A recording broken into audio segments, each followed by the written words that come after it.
नमस्कार दोस्तों। मेरा नाम पवन जोशी है और अभी मैं एनआईटी वारंगल से एमटेक कर रहा हूँ इलेक्ट्रिकल डोमेन में।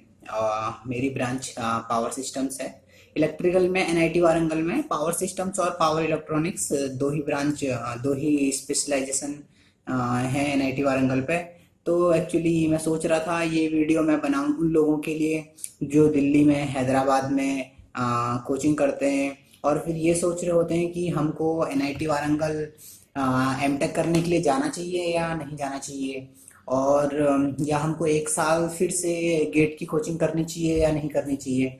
अ, तो मैं अपने बारे में बता दूं कि मैंने 2016 में मैंने पास आउट किया था अपना बैचलर्स। उसके बाद 2017 में मैंने गेट दिया था, तो उस समय मेरी 4000 रैंक थी। उसके बाद मैंने 2000 फिर मैंने एक साल फिर से कोचिंग करी और 2018 में मैंने गेट दिया और उस समय मेरी रैंक थी 2515 और मेरा गेट स्कोर था 617।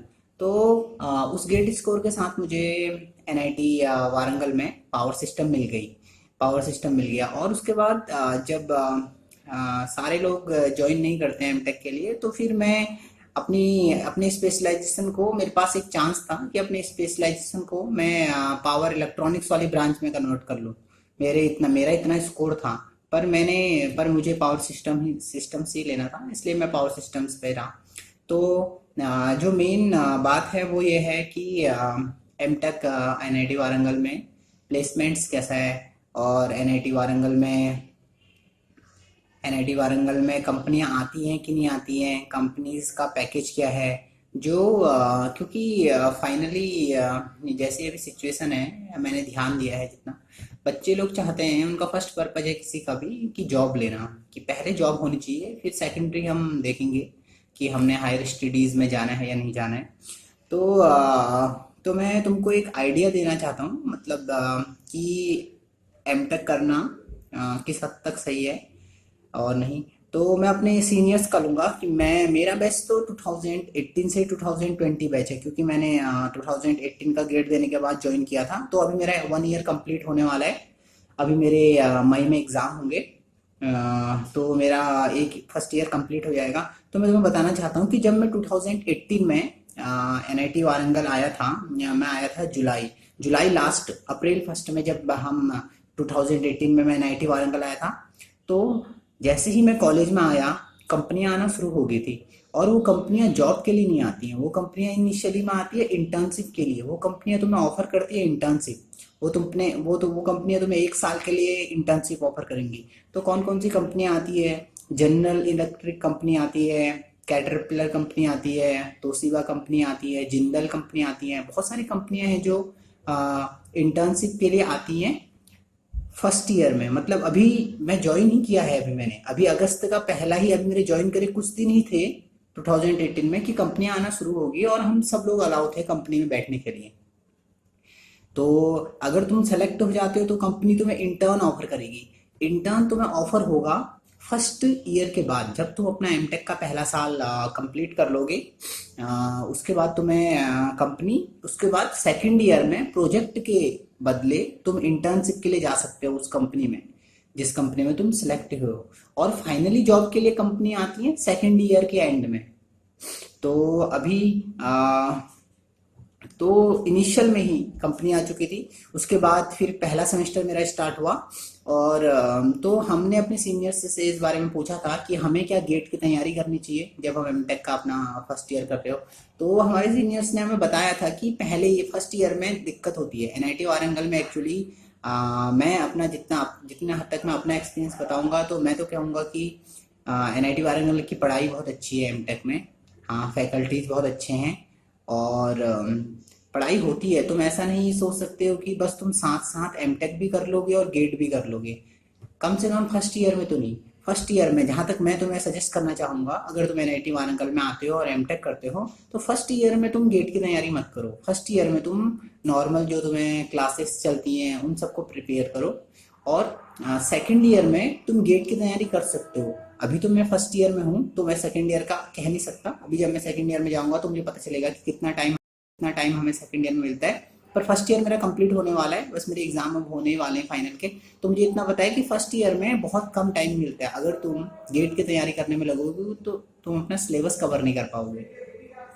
तो इसलिए फर्स्ट ईयर में तुम सिर्फ एमटेक पे ध्यान दो, अपना ग्रेड पे, क्योंकि यही तुम्हारा एमटेक का ग्रेड होगा, वो तुम्हें आगे मदद करेगा किसी कंपनी में बैठने के लिए। बहुत सारी कंपनी होती हैं जो कहती हैं कि हम सिर्फ 8 ग्रेड से ऊपर, जिनका भी CGPA 8 से ऊपर है, उन्हीं बच्चों को हम अपनी कंपनी में बैठने के लिए अलाउ करेंगे।